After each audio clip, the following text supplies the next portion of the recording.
Good evening, everyone, and thank you so much for joining us tonight for the future of food on this lovely evening. I am Twentyman. I was at Highgate until 2019 when I left, and I'm currently studying Spanish and English at Durham, and I was in Southgate along with my brother here. Yeah, I was also obviously in Southgate. My name's Gabriel, 21. I'm leaving Highgate this year.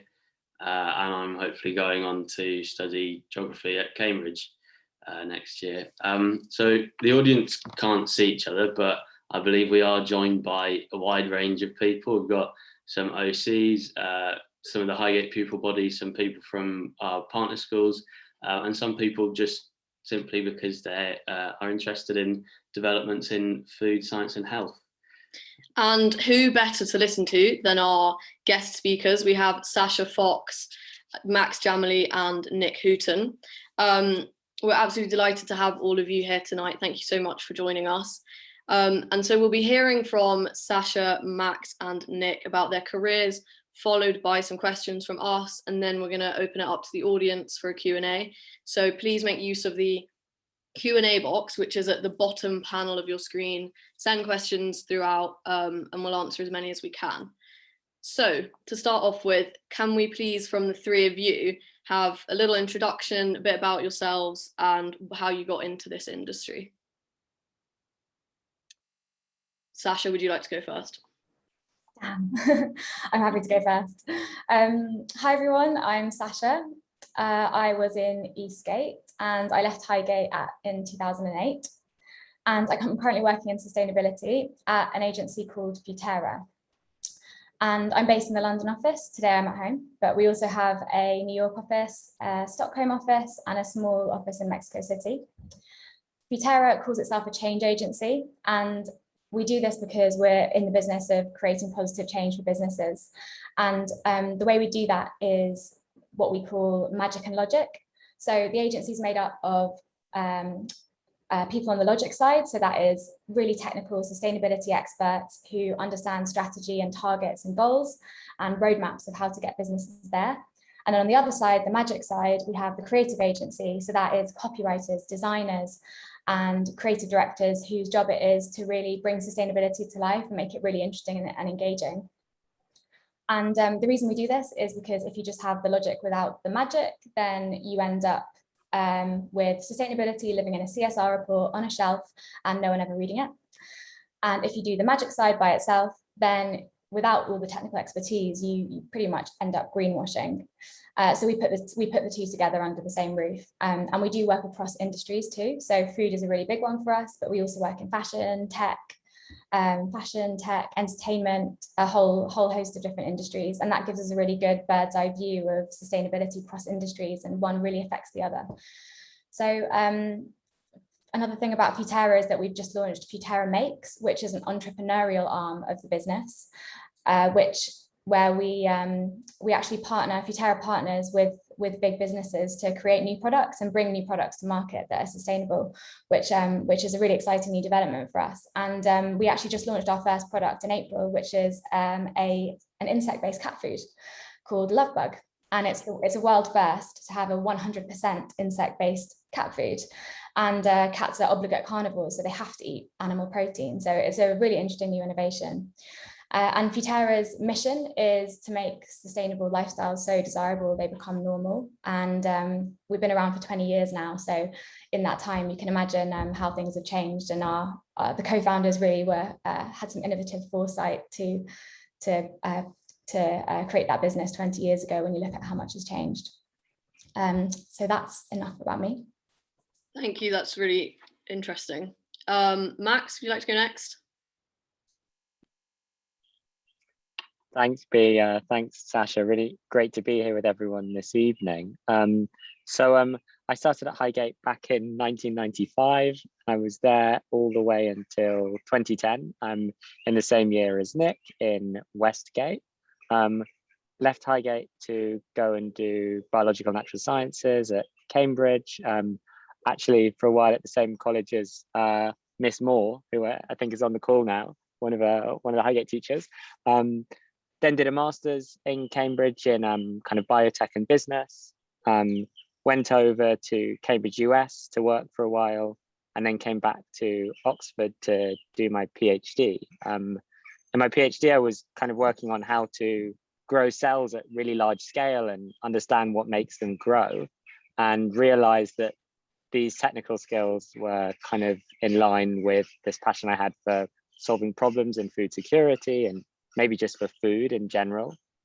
I spent a couple of years doing biotech venture capital, learning how to invest in biotechnology companies.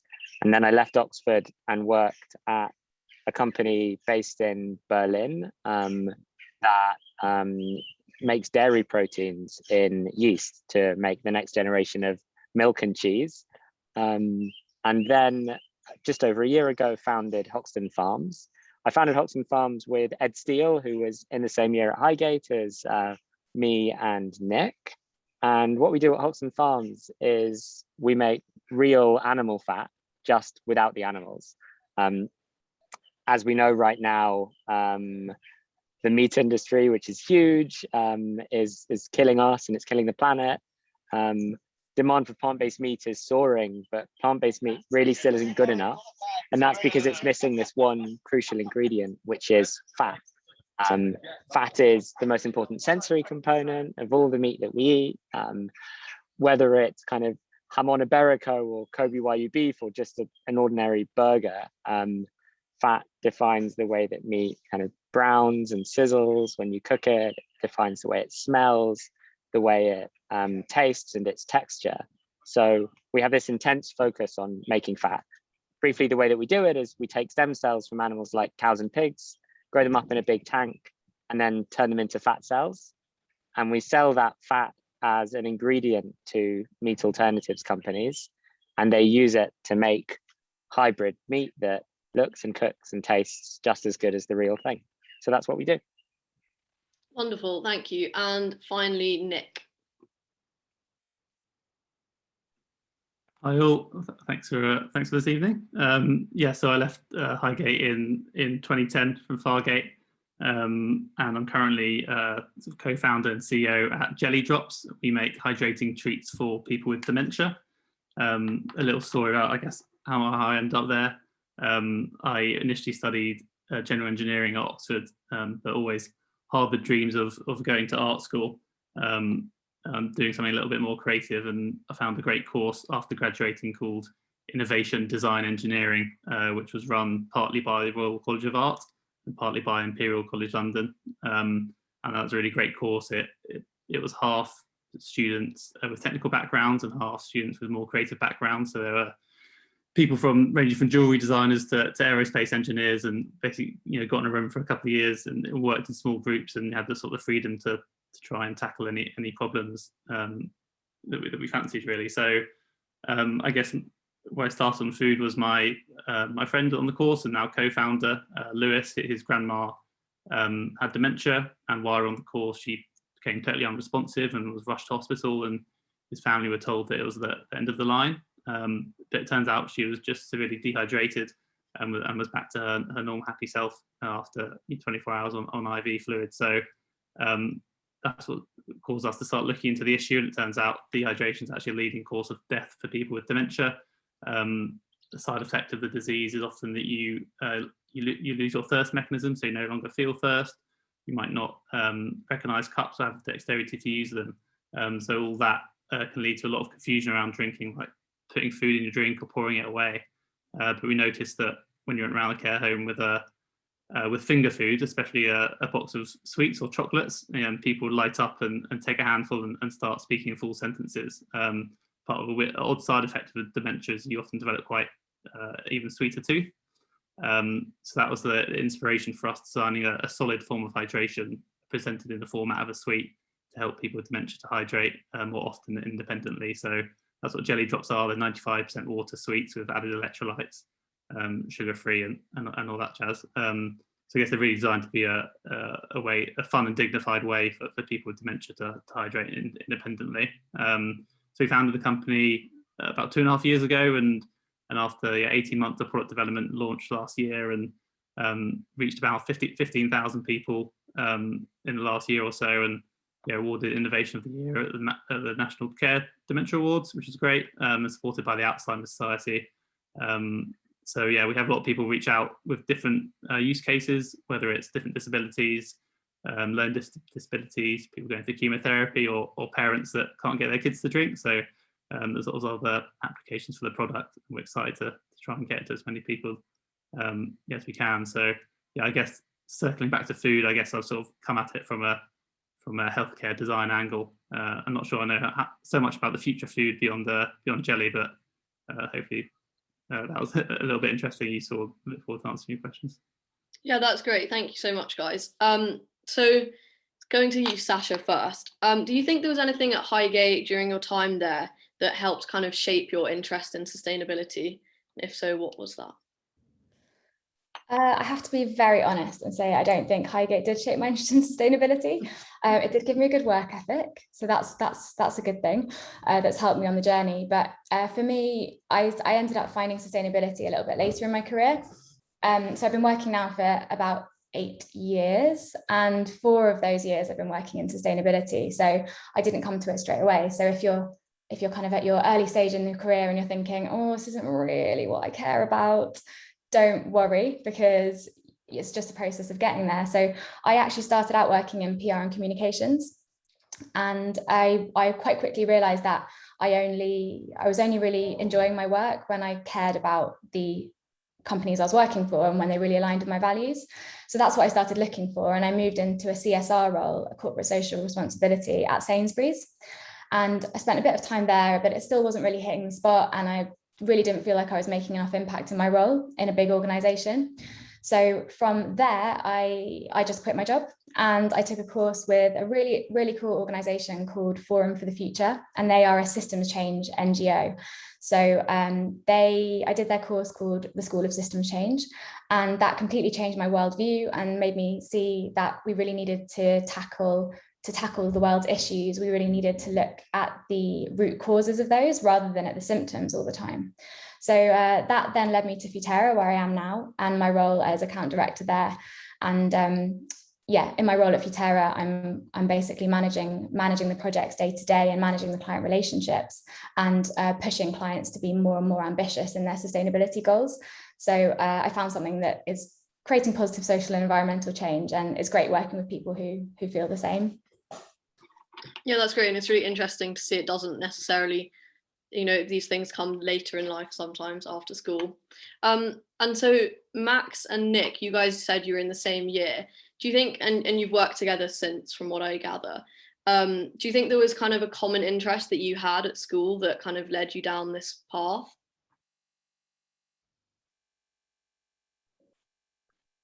So Nick and I spent most of our time at school together doing maths, actually. And I think maybe that had 2 big effects. The first was we spent a lot of time doing maths, and maybe strength and adversity or something, but it made us really close. And I think kind of the friendships and connections that I built at Highgate have had such a big effect kind of 10 years later and even more. But I don't know about you, Nick, but for me, it was just kind of a love of all things technical, and realizing that I could take lots of the technical skills that I'd learned to love and nurture at Highgate and apply those to problems that actually matter was really, really cool. So maybe I wasn't turned on to sustainability when I left school. I knew it was an issue, but when I realized that it was a really kind of validating and impactful way to apply all that technical stuff, then everything came together. Nice. Yeah, I think I guess Max and I come quite different angles. Max is far more technical than I am. I guess what led me more down the going to wanting to do art school. I had great experience doing my GCSE art in I think it was a new Mills building at the time, if I remember that correctly. I guess that made me think that maybe that is something I could study. But yeah, I was always drawn to sort of healthcare, consumer goods, I suppose. I've worked for a year at a company making door handles, which sanitize your hand as you open, which hopefully you're doing quite well now, as well as a company that help people with Parkinson's overcome freezing of gait, where you freeze in your step it's sort of Cholmeleians, is like shoe attachment that Cholmeleians is in front of you. So I've always been drawn towards those sort of products, and yeah, I suppose that more creative angle. Yeah, good memories doing art at Highgate. And Sasha, if we go to you, we've got quite a number of people in the audience today. So, you know, that clearly shows that a lot of individuals care about sustainability. But is it more challenging to get bigger businesses on board?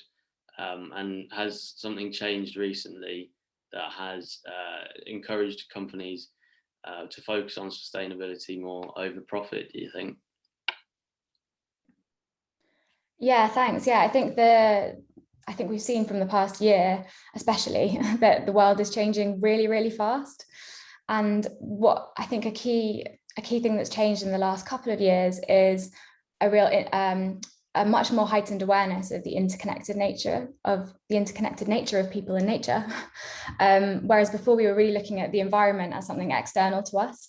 The planet, David Attenborough, obviously is all good stuff, but we didn't realize, I think the link between people and nature has just grown a lot. And Extinction Rebellion has been another big factor in that, I think, really changing the narrative to it's actually humans that are going to be extinct, not the planet. So I think that's been a big focus, and just seeing the rapid changes that have happened over the last couple of years, and obviously the pandemic as a result of people and nature not being in tune with each other. I think the second big thing is there's been huge increased pressure from stakeholders, and consumers are the most important of those. I think we have to remember that every time we buy something, we're voting for the world we want to see with those pounds, and consumer pressure has a massive impact on business. So businesses are coming to us and saying, our consumers are asking for this, how do we make this change? Which is great to see. And employees are also a big influencer in business. So if companies are looking to attract the hottest new talent, and they're trying to get the best Gen Z candidates on board, they really need to show that they're doing something to address these big global issues, which are so prominent now. And then finally, on the stakeholders thing, governments are really influential in legislation. So it's a really important one. You can see in the automotive industry, for example, right now, we've now got the phasing out of diesel, which a few years ago wouldn't have been, wasn't really on the radar at all. So I think businesses are now thinking, actually, we need to move. We'd rather move now and do it in our own way and in our own time, rather than be forced to act later down the line. So that's been a big change over the last few years. But to answer the question about how, do we have to, really make the case to businesses, or do they get it now? We used to have to make the business case for sustainability all the time, and that's what a lot of Futerra's energy was spent doing. But now it's less about the business case and more about encouraging businesses to make the biggest impact towards the 17 Sustainable Development Goals and towards the goals set out in the Paris Agreement, because there's just such a clear roadmap now. So there's really the business case doesn't really need to be made anymore. At least I hope not. There's a really clear direction of where we need to go. So it's been really good to see that. And I think the final thing to say on that is at Futerra, one reason I love working there is that we often challenge clients on their briefs. If clients come to us and businesses are coming to us saying, oh, we want to change this, or we think we're being really sustainable, help us communicate, we often challenge them on that and say, you're not doing enough, we can't work with you. And often they'll go away, maybe a couple of years' time or a few months, and come back and they'll say, oh, we've realized you were right and we want to make this big change, so please work with us. That's really cool. And so kind of leading on from that, thinking about like marketing and public image, Nick, you chose to market the jelly drops as a sweet, so that kind of puts it in the food category, despite the kind of health reasons behind the invention. Can you kind of talk a little bit about why you chose to do that?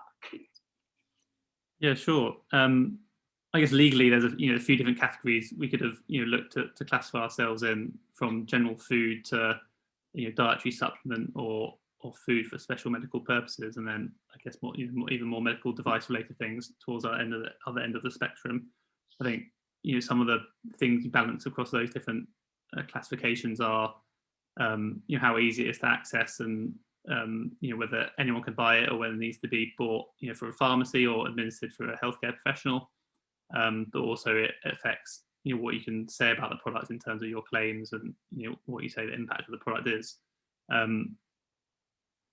We wanted the product to be available to as many people as possible, as quickly as possible, and I guess we trusted the customers to understand the benefits of the product from it being 95% water, which is why we were classified as a confectionery product, a food product, which meant that as soon as we launched, we could sell it on our website and anyone could buy it, rather than have to go through more regulatory steps and ensuring healthcare professionals were administering this product, which is essentially water and some electrolytes and gelling agents. I think also, so in terms of the claims, we can't say that much about the products. It's on our website. We're not really meant to talk about dementia. We're not really meant to use the word hydrating. So the strict rules around what you can say, because it implies a health claim, and we definitely want to mislead people about the benefit, the benefits of the product, before we've done big independent regulated trials. But it also fits in, I think, with I guess the ethos behind the product and the brand, that we've designed it to be a fun, a dignified thing that family members can have as a highlight of their day with maybe their mum or their dad, rather than a lot of the products which are in the market, sippy cups and bibs, which are really designed for kids, and often carers don't like using them because they have the stigma attached, and if carers and family members don't like using them, they don't get used. So it was really important for us that had this fun suite. And if you see our logo, it's it looks a lot like a classic confectionery logo, red and yellow, and we have a brand name, a house name, so it's Pattinson's Jelly Drops. So give it a feel for like a old school sweet to fit into that as well. I guess further down the line, once we have done some more trials and we're working with some NHS trusts, and we'd love to get the product made available on prescription through the NHS.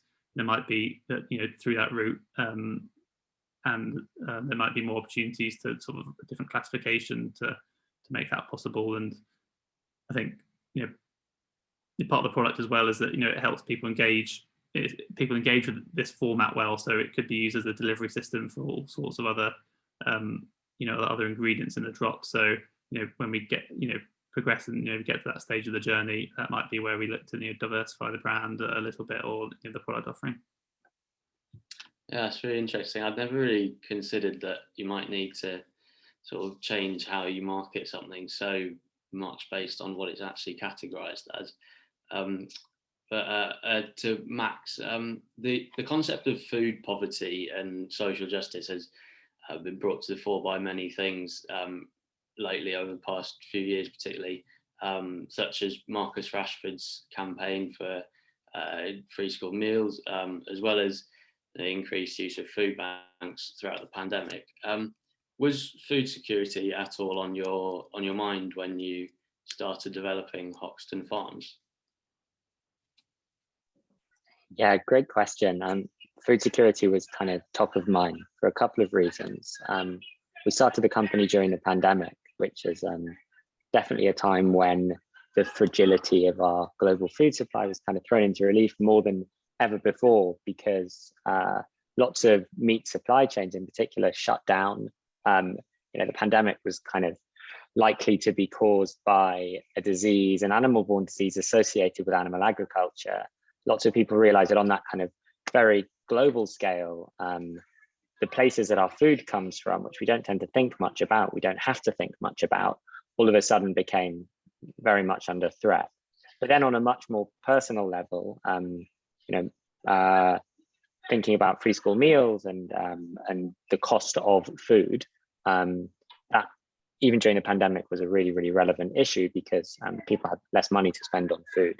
And more and more, as appetites in both the developing and developed world turn towards meat, and meat becomes the biggest kind of protein source in our diets, that means cost. And as the meat industry becomes less sustainable and probably less subsidized by governments, then meat will become more expensive. And a really big part of our mission in trying to replace animal agriculture is come up with an alternative that's a lot more sustainable and a lot more affordable. right now, what we do is difficult and it requires expensive input. So we're definitely still on a long journey towards getting our costs lower and lower so that they're truly affordable. But making them affordable is a really big part of the goal, so that we can address all these issues with food security. That's really interesting, thank you. And so kind of leading on from that, kind of carrying on with the social justice issue, Sasha, so obviously kind of nowadays we've got this kind of overpopulated planet. How do you think that we can ensure everyone is fed while still being sustainable, health conscious and ethical? And to that end, do you think that it is kind of something that the corporations have to be responsible for, or can it be influenced by individual choice? Thanks. Yeah, I think innovations like Max is just an incredible way that we can start to tackle these problems. I think as with all kind of change, all meaningful change, it needs to be a mixture of individual actions and corporate action to really make that change significant. When it comes to feeding an overpopulated planet, we have enough food to go around. So it's not an issue of supply at all. It's really an issue of distribution. So much of food is wasted. A third of the food, all the food in the supply chain is currently wasted, which is just absolutely staggering. And we've seen quite a lot of interesting apps and new organizations popping up to try and tackle this problem. Oddbox went from a London-based company to a global company this year, which is amazing. And other apps, food waste apps like Olio, are helping to tackle that problem on a local scale. In terms of individual action, the biggest thing you can do as an individual is to eat local, seasonal and plant-based. And it's also, if you have the means to do so, it can be one of the easiest and most enjoyable too. If you go into the supermarkets, they don't necessarily make it easy for you in terms of when you're looking at labels, but in the produce section, you can buy all food at all times, which is often quite misleading. But if you look closely at labels, you'll see where the food has come from. And for example, apples at this time of year are actually shipped from South Africa.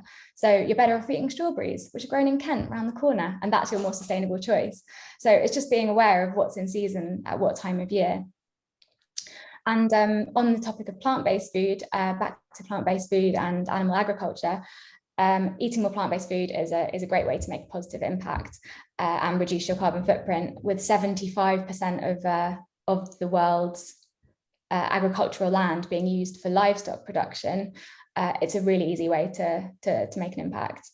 And it's great to see that so many vegan options are available now. I think the last few years has just been an absolute boom, and it's gone from quite an extreme thing to do to, be vegan is kind of a bit activist and a bit extreme, to actually it being a lifestyle choice that can be as and when. You don't have to be 100% vegan all the time. You can be vegan, 4 days a week, and that's also fine. So it's become a lot more flexible and a lot more accepted to have this quite flexible but plant-based focused diet.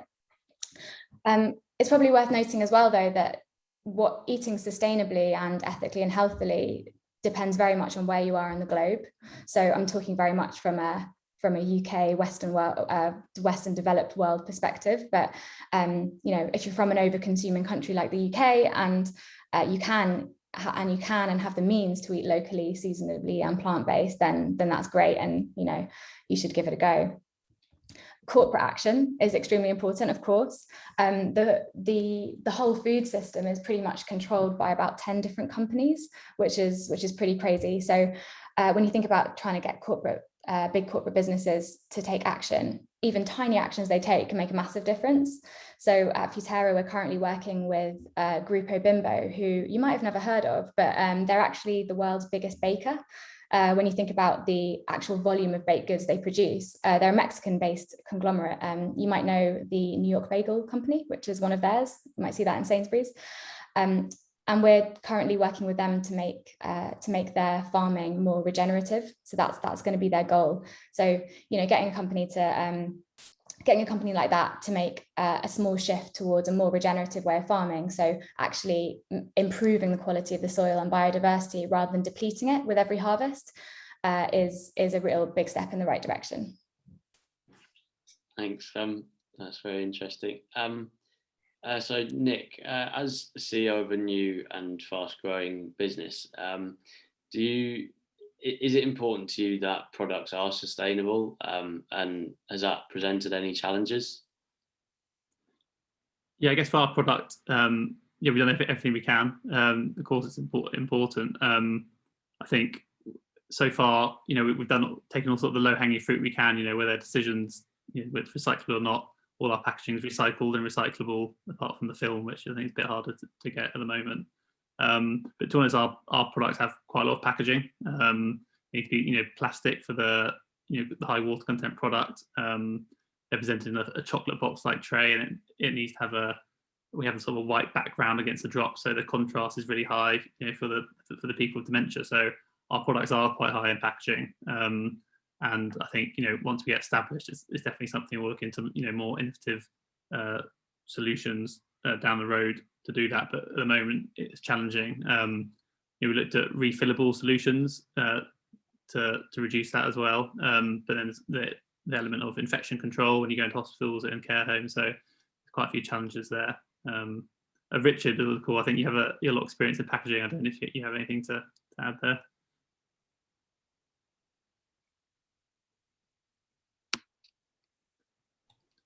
I'm gonna stay invisible, but Nick, I understand exactly what you're saying, and I'm delighted that you are using, I imagine, paper-based products, because my career was in paper-based products, which could be infinitely recycled. So I hope that I don't know, what are you using, plastics or a combination? Yeah, so we have the drops are kept within 2 pieces of plastic, and then that sits on a cardboard carton. But you will have discovered that paper is trying to take over a number of things that previously was carried out by plastic. So I think it's moving in the right direction. Yeah, I definitely see a lot of innovations out there. One other company who actually studied on my master's design course developed, you might have come across them, called Oohoo. They like water shells, agar shells with liquid inside. You might see they sort of hand out them at the marathon, and I think they're sort of trialing with Just Eat for sauce sachets, but they're developing sort of algae-based liners for takeaway cartons and things like that. So yeah, a lot of innovation is definitely happening, and just waiting to get into the mainstream so we can jump on that. No, excellent. There is a huge innovation going on. Well, that leads me nicely on to the next question. So this is for Max. We've obviously seen a lot of scientific advancements in food and kind of innovation. We've got kind of, synthetically lab-grown meat, and, the rise of, we sort of said, insect farming, which Sasha kind of mentioned a bit. So what do you predict or expect to see in the next few years in terms of advancements? I know it's quite a big question, but... That's the $1 million question, B, but a really good one. I think that the growth of kind of plant-based and like Sasha said, kind of people being much more open to alternative kinds of food, that growth has just been exponential.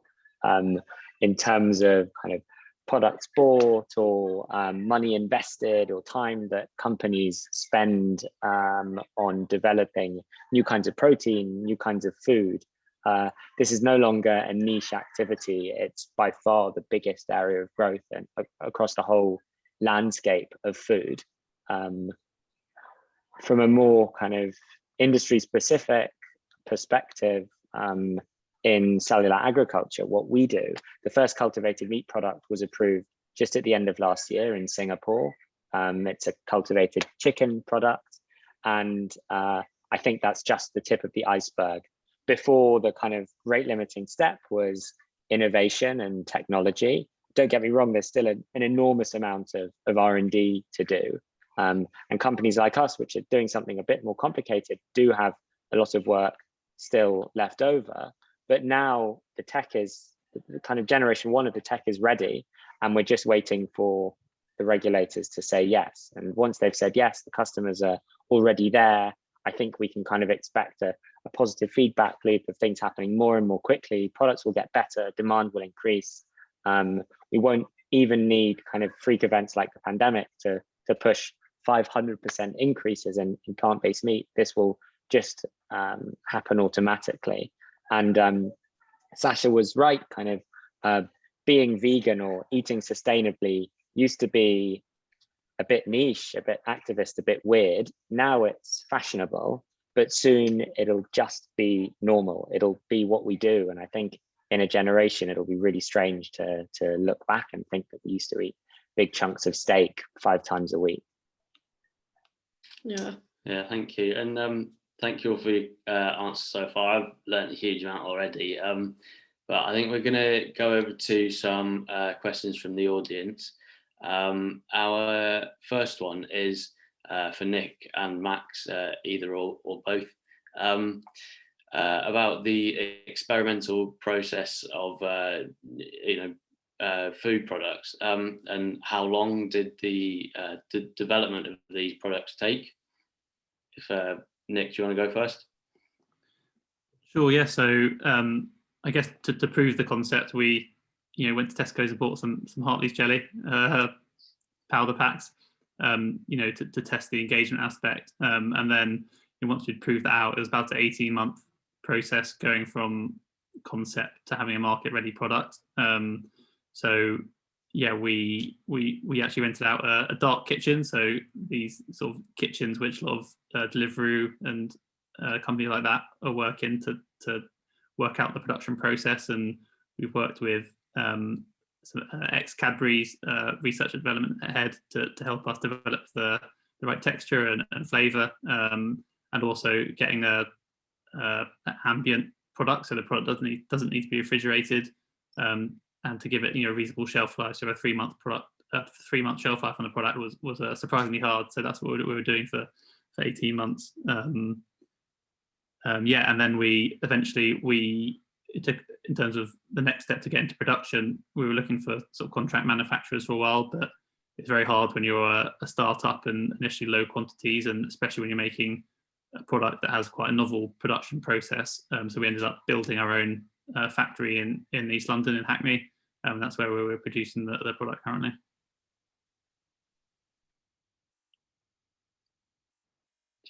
And Max, how about you? Yeah, our product is still in development, but maybe just like Nick said, they got into a dark kitchen and made it happen. My one bit of unsolicited advice this evening would be, if you have an idea, find a way to test it. Even if it doesn't turn out to be the right idea, you'll learn something and come up with something even better. In our case, right at the beginning, we had a bunch of ideas, but we thought we'd need a big lab to test them. And to get a big lab, we'd need some money from investors, but we couldn't get money from investors until we did the research in a lab. So we were caught in a kind of catch-22, but we went out, this was right at the start of the pandemic last year, and took existing plant-based protein and bought a bunch of traditional fat from the butcher and got to work in our kitchen mixing this traditional fat with plant-based protein. And we showed just how much better it made the products. And that was kind of enough to convince investors to give us enough money to build our own lab and do the R&D that we needed to do. We're still in the thick of that R&D, kind of moving out of working out how to grow the cells, and now working out how to put it all in a big mixing bowl with other ingredients and make food that tastes really good. We still have probably a year or so before the product gets to market in a really early way, maybe a bit longer. But all of that innovation in R&D is really part of the fun. So yeah, we've discovered a lot along the way, and I think the one thing that's kept us going is just this love of testing out ideas, failing, starting again, and getting better as we go. Great, thank you.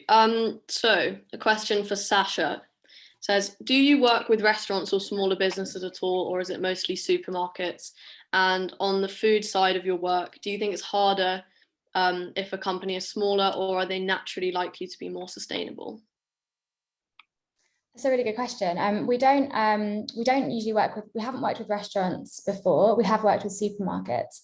I think the part of the question about if it's easier if you're smaller or bigger is interesting, because we have I think there's a big difference between companies what we call born good or born again. So the born agains are the ones who are the big corporate businesses who are deciding to make changes. So you'll see established brands bringing a new product to market that is maybe more sustainable or better packaging, but still doing their current line at the same time. And then you've got the born goods who are often smaller brands like the Oatleys of the world who have kind of that positive foundation baked in from the very start. So I think it's a lot easier for a new business to come to market with the kind of with the born good attitude and be able to do things right from the start. It's a lot harder to change something that's established, which is why you see really quite slow change from a lot of the big corporate companies. But yeah, I think something that's an interesting thing is this collaboration between big companies and small companies. So where we're seeing with the insect-based cat food, it was actually Mars Pet Care. I bet you didn't know that Mars didn't just make chocolate; they also make cat food.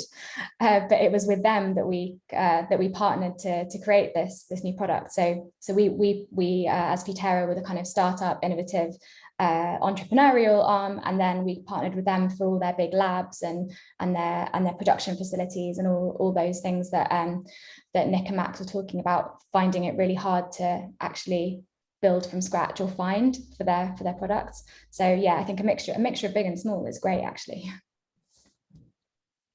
Great, thank you. I think we've probably got time for one quick answer each from you on the same question. What have been the hardest challenges, do you think, so far in your businesses or in your careers? Max, do you want to go first? Yeah, sure. I think people are the hardest challenge. Finding a really good team and building a great culture in that team. You know, the people that you work with, the people doing the work that make the company progress are the only thing that matters. And you know, I wish we could hire everyone from Highgate School because really good bunch of people there. But yeah, finding people who have the expertise that we want and kind of the right attitude and perspective on our mission to change the world is a slow but really rewarding process. Thanks. And how about you, Sasha? Oh, sorry, go on, Nick, if you've got one, sorry. Oh yeah, definitely agree with Max. I think it's the team. I think as Sasha was saying, you know, when you've got a clear mission that people can get behind, it's a lot easier to find great people, and you know, people find you, and yeah, it's a great way to hire a great talent. It's been challenged for us. I think between the three co-founders, we've done real jobs for about 24 months between the three of us. So building a team and putting the systems in place and growing a company, you know, with a a lot of experience is a really steep learning curve. But yeah, it's probably one of the more rewarding part of the journey as well, for sure. I'd absolutely second that about the team and finding your people and making it happen that way. But that's definitely a challenge. But I think a big challenge for me was finding my niche. So I spent a few years just doing jobs that were fine, but I think finding your niche is the hard thing. But I think it's important to know that if you do want to move into something that is either start your own thing or move into something that's more sustainable or that you're making more of a positive impact, just to kind of keep at it. And actually, it's not about finding a whole new skill set. It's just about finding your niche and finding your people, and you can apply whatever skills you already have to that. That's really helpful, thank you, and it'll be really good for any current pupils listening, I'm sure. So I think that's kind of all we've got time for, but any other questions we'll pass on. So we'll now go to Richard Brewster, who will close up the event. Thank you all so much for coming. Hello, everybody. My name's Richard Brewster, and Thank you for giving me the privilege of being able to listen to the intriguing session. It really has been fascinating, and I've learnt so much. I actually wrote a script here of what I was going to say, but I've torn it up just because I believe what we've seen tonight is so valuable and should be exposed to so many more OCs, because, I mean, you probably don't realize, but there are 7,000 OCs out there. And the story, the three of you, and I'm sure we're going to see a lot more of you in OC circles, I certainly hope so, have got a fascinating story to tell. And obviously my background in packaging meant that I had some knowledge of sustainability. And it's interesting, Sasha, my son got very inspired by Forum for the Future as well. They changed his life. So I mean, that's good to hear. So I'm sort of on the side of these things, but I never knew I could be a vegan for 4 days a week. I'm really looking forward to this now. It'll help a lot. So I'm speaking to you because I've got the privilege of being president of the Old Cholmelian Society. And therefore it's my honor to be able to thank you on behalf of all Old Cholmelians for coming along and doing this for us. So a big thank you to Sasha, Nick and Max. Really very, very interesting, fascinating. And I'm so pleased we've recorded it, because I think this ought, as I say, ought to be seen by many more OCs. So we'll do what we can to publicize it with your permission. But also a very big thank you to our family team of compares, your absolute naturals. I don't know what your careers are going to be, but I think you could be on the telly, you know. Excellent, well done. You don't want me to go on too long, but I know on behalf of the whole audience and the Cholmelian Society, you'd want me to thank the Development Office who actually put this together for the Old Cholmelians. And that's Stuart and his team, Stuart, Claire, and Una, who have worked behind the scenes to make this all happen. So a big thank you to you. And I'm going to add a special thank you for searching out such talented OCs that make this happen. The final word is to refer you to the split screen there, where you've got the next entrepreneurial event. And I think, B, you very carefully sidestepped a couple of questions which actually would be perfect for the entrepreneurial session. And I hope all three of our speakers today will join that session on the 28th, because you're all entrepreneurs in your own way. So please come to that on the 28th. And therefore, I think probably that's me done. And thank you all for attending. Without an audience, we don't have an event. So thanks to everybody here. And I wish you all a very good evening. Bye.